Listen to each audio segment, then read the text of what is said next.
vocal coaching? What is vocal coaching? It's really... My name is Joan Lader, and I am a voice therapist and voice teacher.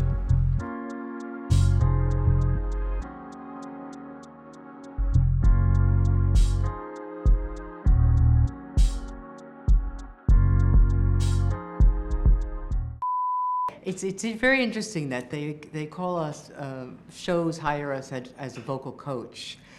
The real vocal coach is someone that really works on the music per se and how what the composer's intentions were and what the acting choices are.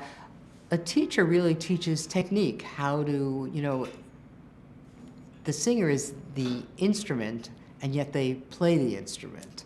So they have two functions, and they have to know that they're not going to get hurt and that they can produce different sounds. Pop singers are different from musical theater people, different from opera singers, and they have to be able to do each one of these things safely. Vocal therapy, these referrals usually come from an otolaryngologist who specializes in voice.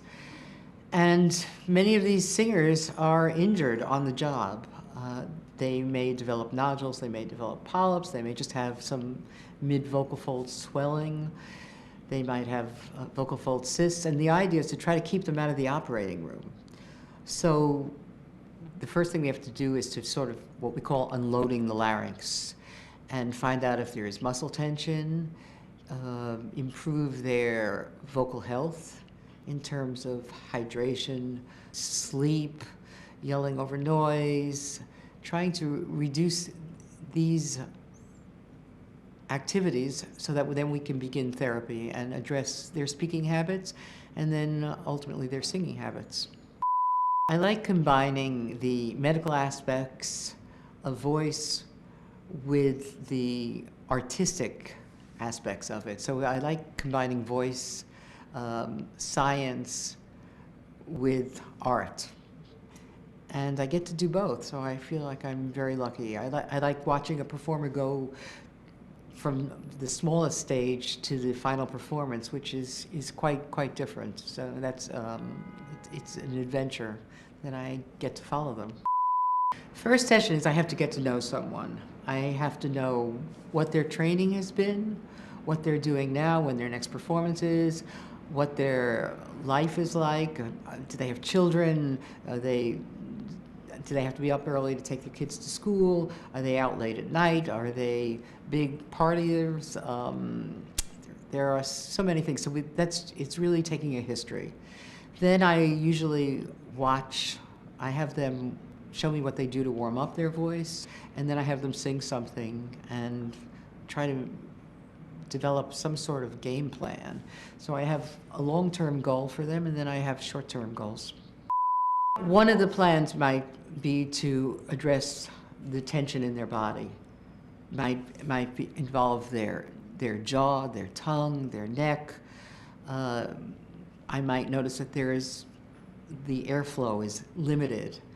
And so I would have to develop a plan to coordinate airflow and voicing. Sometimes it's to increase range. They're just a belter.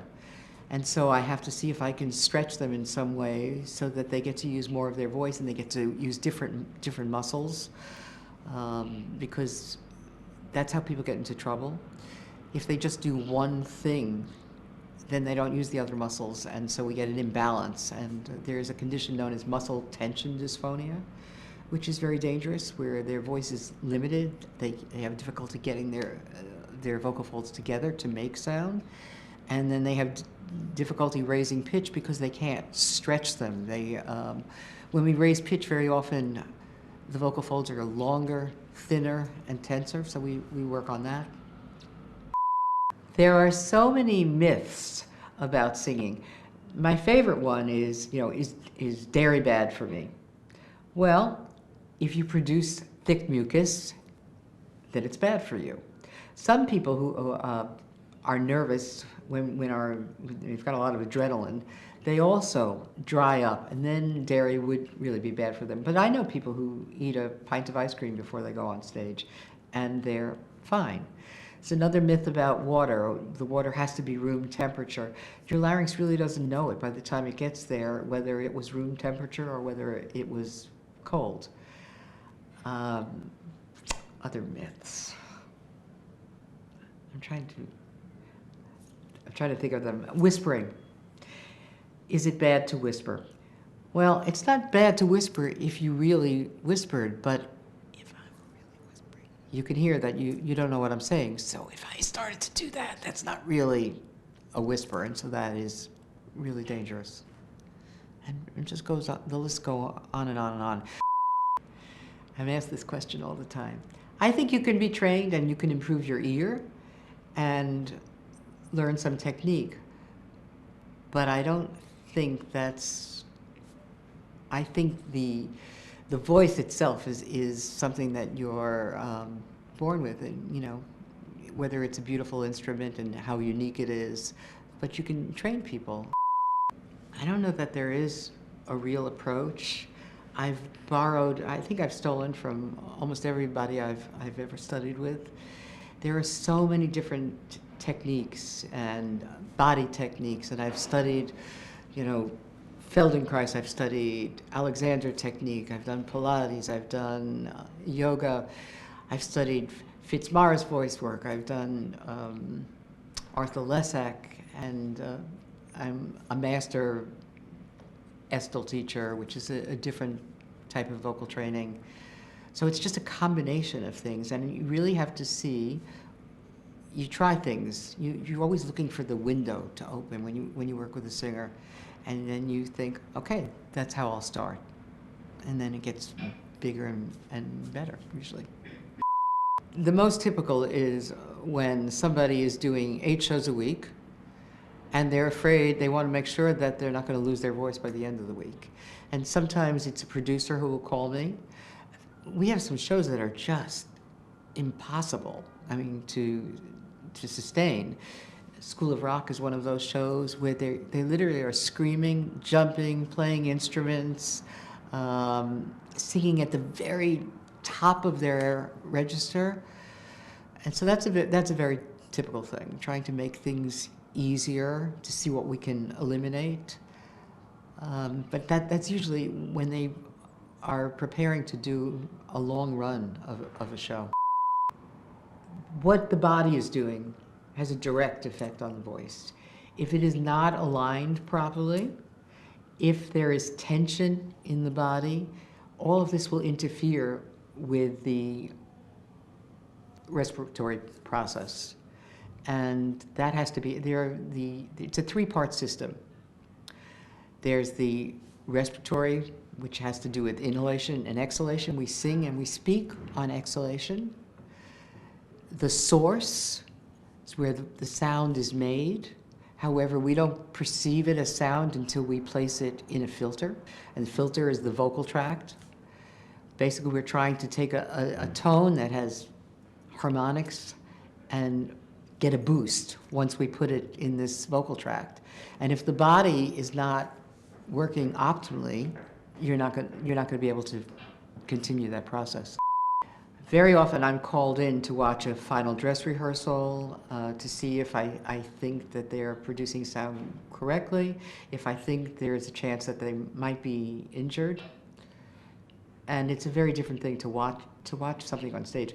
I used to go to performances 5 nights a week. I don't do that anymore. 2 is plenty. But I'm constantly going in to see the same show over and over as we put new people into it. Well, in my studio, it's a very small room. They don't feel they have to project. They're not on mic, which is also changes the situation. Costumes, very heavy costumes are very often a problem. I have a girl that we just put into Phantom of the Opera, and she's playing Carlotta, who's this big opera singer, and the costumes are so heavy that I can barely pick up those dresses. And that's problematic for a small person, so I really need to see if they're able to breathe. Sometimes in a period show, they're wearing corsets, which really are closing their ribs and they can't open them. Hats, things like that. If it's too heavy, it can press on your head. When, many years ago, when Beauty and the Beast opened, the person who was playing the dresser had this very heavy headpiece. So it was squishing her throat. And she came into me because she had lost at least 5 notes off of her upper range, and we figured out that there was just so much tension and the hat was much too heavy. And they redesigned it. The most challenging part of my job, I think, is to encourage, while teaching very specific things, and to make sure that they still feel the same joy that they always felt when they sing. Because some people just say, I just don't feel it anymore. I'm so worried. Well, that's my job, to try to encourage them and make it come back. The most rewarding part of all of this is to have a singer who feels confident and is able to produce sound in an easy way, day after day after day, without fatigue and without worrying about it. Wow, okay, look there at we this. go. Okay, Renee Elise Goldsberry, just back from Brazil.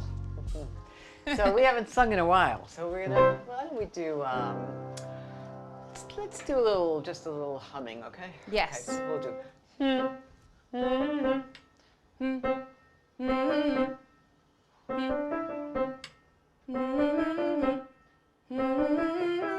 So we're gonna stop for a minute, okay? Okay. So let's just find, and let's check head position first, okay? So if you jut your head out like this, we want the most vibration with the least amount of work, okay? Let your head float. Nice. See if you can get the bottom of your voice too. Good. Tighten your jaw. Wide apart. Someplace in the middle. Very nice. Do a couple more. 1, 1, 2, 1, 1, 2, 3, 2, 1, 1, 2, 3, 4, 3, 2, 1, 1, 2, 3, 4, 5, 4, 3, 2, 1, 1, 2, 3, 4, 5, 6, 5, 4, 3, 2, 1, 1, 2, 3, 4, 5, 6, 7, 6, 5, 4, 3, 2, 1, 1, 2, 3, 4, 5, 6, 7, 8, 7, 6, 5, 4, 3, 2, 1,